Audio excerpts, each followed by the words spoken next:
The conversation outside seemed intense. Wobin watched the two figures carefully from inside his car, a flood of questions racing through his mind. Why was Kim's stepsister meeting a man at such a late hour? Was she cheating on her husband? The situation felt suspicious. He dimmed his car lights and remained parked at a distance, quietly observing. Kim's stepsister handed the man a document envelope and murmured something to him before turning and getting into her car. Without delay, she drove off. Wobin reached for his door handle, prepared to step out and confront the man, but paused. Something about the whole interaction felt off, and confronting him at that hour didn't seem wise. He changed his mind and drove away with the girl still passed out in the car. If he wanted to meet the man, he would need to find another way, possibly by using the girl to create an opportunity. The following morning, Kim's father made his way to the dining area and found his wife already seated and waiting for him. The moment she saw him, she stood up and greeted him, claiming she had been waiting so they could have breakfast together. She pulled out a chair, and he sat down. As he looked at the neatly arranged breakfast before him, his thoughts drifted to the chilling reality that the woman beside him had once tried to poison him. The trust he once had in her was gone, replaced with suspicion and fear. Living with her now felt like being caught in a trap, where he had to tread carefully with every move he made. His wife handed him a plate of pancakes and cheerfully mentioned that she had instructed the cook to prepare them just the way he liked. She encouraged him to eat while they were still warm. He stared at the pancakes, paralyzed by doubt. What if they were poisoned?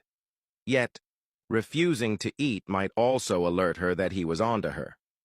Clearly uncomfortable, he forced a smile and told her he didn't have an appetite and would just have some fruit instead. He stood up and said he needed to go meet with the funeral planners to organize Kim's burial. His wife rose as well and tried to persuade him to eat something, insisting that he needed to take care of his health during such a difficult time. But he was resolute. He told her he was fine and dismissed her suggestion to accompany him.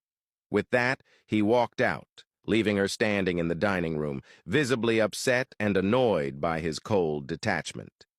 The moment he stepped outside, he breathed a sigh of relief. Her presence had become suffocating, and the house felt more like a prison with each passing day. He knew he had to act fast before the window of opportunity closed completely. Without wasting time, he called his brother, the police commissioner, hoping to finally take action. But his brother informed him that he was out of the country on important business and would only be available to meet once he returned. After hanging up, Kim's father stood still, panic slowly tightening its grip on him. He had thought this would be easy, but everything now felt like it was spiraling out of control. His thoughts turned to Wobin, the only person who had shown consistent concern for Kim. Without hesitation, he called him and requested to meet. Wobin agreed. A small sense of relief washed over Kim's father as he hung up the call. At least he now had someone he could speak to, someone who might help him find clarity and take action. Just as he began walking towards his car, Kim's stepdaughter appeared. She ran up to him, stopping in front of him with an expression of sorrow.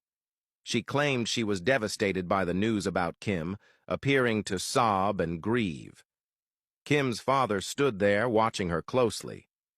Something in her performance felt disingenuous. He realized how blind he had been, how he had allowed them to manipulate him into believing that Kim was the villain, when in reality, he had been surrounded by monsters wearing masks. When she reached out to comfort him, he instinctively pulled away. He told her he had somewhere to be and suggested she go inside and talk to her mother. Without another word, he got into his car and drove off. Behind him, Kim's stepsister stood quietly, watching his car as it disappeared down the road. There was a shift in him, something different in his demeanor, and she could feel it. Something was definitely off.